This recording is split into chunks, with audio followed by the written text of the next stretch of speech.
Η Logitech ετοιμάζει ένα επαναστατικό διπλώσιμο ποντίκι που υπόσχεται να αλλάξει τον τρόπο που χρησιμοποιούμε τα φορητά υπολογιστικά αξεσουάρ.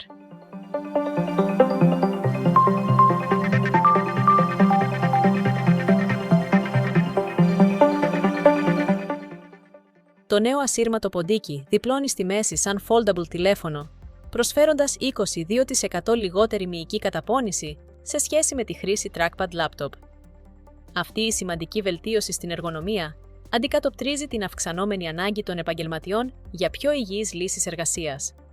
Η καινοτομία στο σχεδιασμό δεν είναι απλώς αισθητική. Αντιπροσωπεύει μια θεμελιώδη αλλαγή στον τρόπο που αντιλαμβανόμαστε τη φορητότητα των περιφερειακών συσκευών. Οι εικόνες αποκαλύπτουν ότι το ποντίκι είναι τόσο μικρό όταν είναι διπλωμένο που χωράει άνετα σε τσέπη παντελονιού. Αυτή η εξαιρετική φορητότητα το καθιστά ιδανικό για επαγγελματίες που ταξιδεύουν συχνά ή φοιτητές που χρειάζονται ένα αξιόπιστο εργαλείο εισόδου, χωρίς το βάρος και τον όγκο των παραδοσιακών ποντικιών. Η σημασία αυτής της φορητότητας γίνεται ακόμη πιο εμφανής όταν σκεφτόμαστε τις σύγχρονες συνήθειες εργασίας, όπου οι επαγγελματίες μετακινούνται συχνά μεταξύ χώρων.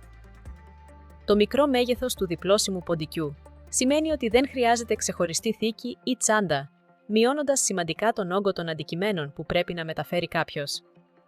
Αντί για παραδοσιακό scroll wheel, το νέο Logitech ποντίκι διαθέτει την τεχνολογία Adaptive Touch Scrolling. Αυτή η περιοχή αφής βρίσκεται ανάμεσα στα δύο κύρια κουμπιά και επιτρέπει στους χρήστες να κάνουν scroll, σύροντας το δάχτυλό τους πάνω σε ένα μικρό trackpad. Ένα πράσινο φως φωτίζει αυτή την περιοχή, υποδεικνύοντας πιθανότατα την ενεργή ασύρματη σύνδεση. Η τεχνολογία Adaptive Touch Scrolling επιτρέπει πιο λεπτομερή έλεγχο της ταχύτητας και της κατεύθυνσης του scrolling, προσαρμοζόμενη στις προτιμήσεις και τις ανάγκες του κάθε χρήστη. Σύμφωνα με τις πληροφορίες, το νέο ποντίκι είναι συμβατό με πολλαπλά λειτουργικά συστήματα, υποδηλώνοντας υποστήριξη για Windows, macOS, Android και πιθανότατα iOS.